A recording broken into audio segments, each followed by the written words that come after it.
Hi boys and girls, it's Quivers Crab Cake here. Boys and girls, today we're going to read one of our old time favorites titled Three Little Pigs.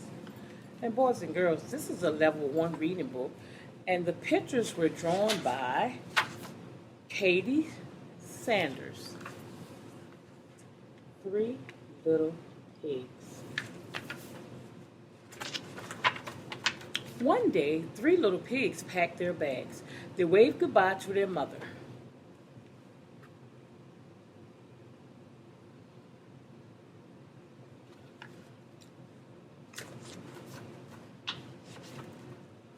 The first little pig builds a house out of straw. Mr. Wolf is watching. See Mr. Wolf back here watching the little pig build his house out of straw?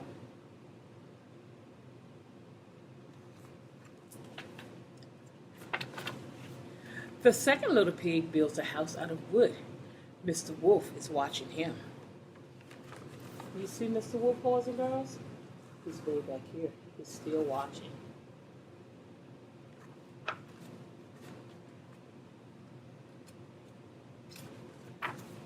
The third little pig builds a house of bricks.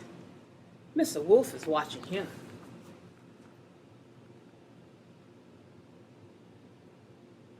See Mr. Wolf?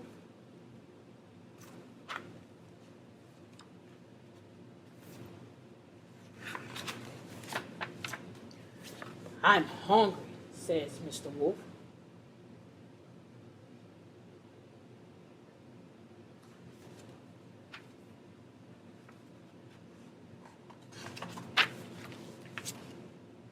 Let me in, says Mr. Wolf, or I'll blow your house down.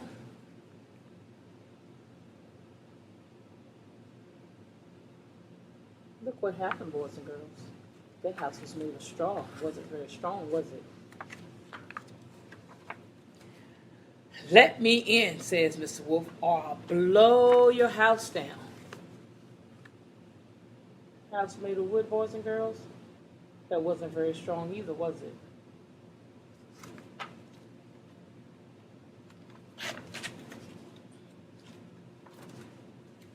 Mr. Wolf climbs up the brick house.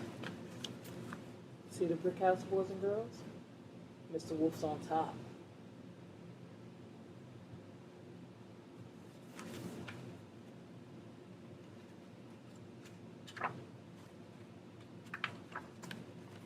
Mr. Wolf jumps down the chimney. He falls into a pot of hot water. Ouch! He shouts.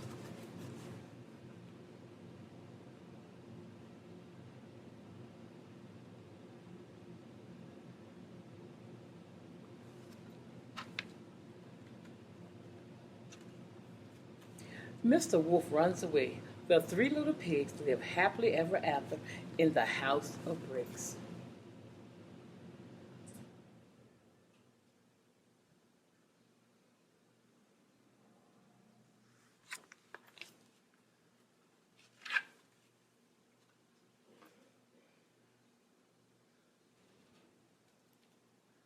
Okay, boys and girls, that's the end of that story, boys and girls.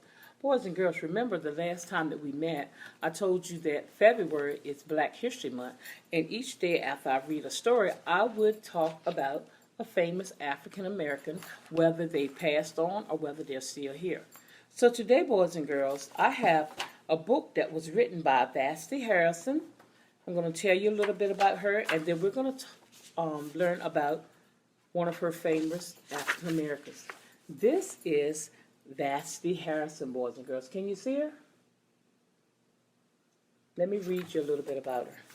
Vashti Harrison is an artist and filmmaker with a passion for storytelling. She earned her MFA in film video from California Institute of Arts, where she snuck into animation and illustration classes to learn from Disney and DreamWorks legends. There she rekindled a love for drawing and painting. Now she uses her love of both film and illustration to craft beautiful stories for children. So boys and girls, this book is titled Little Leaders, Bold Women in Black History. So we're going to be talking about African American women, boys and girls. So let's see. Today we're going to talk about Phyllis Wheatley. This is a picture of Phyllis Wheatley. And I'm going to read you a couple of paragraphs about Phyllis Wheatley. Phyllis's literary skills were apparent early on. She published her first story when she was only about 14 years old. For anyone, this would be a major feat, but Phyllis was a slave, so it was truly unique. Her original name, date of birth, and exact birthplace are all unknown. When she was only 8 years old, she was taken from her home in Africa and sold to a trader, then transported across the Atlantic to Boston, Massachusetts, aboard a ship named the Phyllis. She was then resold to a man named John Wheatley, who purchased her to be a personal servant to his wife. The Wheatleys soon recognized her intelligence and began to nurture her. They taught Phyllis everything from theology to mythology, an education that was rare for a woman and nearly unheard of a woman of color. With the family's backing, she traveled to England to publish her first book, poems on various subjects, religious and moral. She was the first African-American woman poet ever to be published. She corresponded to George Washington and the famous French writer and philosopher Voltaire, who called her a master of English verse. Her work was so powerful that the abolitionists used it as an example of the intelligence and promise of black people. In 1767, she was emancipated. Unfortunately, she struggled financially and lived in poverty for the rest of her life. She received a great deal of praise during her lifetime, but validation from white society was integral to her success, and it never came. She continued writing, but was not able to find a publisher in America. Her natural talent and body of work live on as a fundamental contribution to American literature. So, boys and girls, this is Phyllis Wheatley. She was born in 1753 and died in 1784. All right, boys and girls, that's all I have for you today. I'll see you tomorrow. Bye-bye.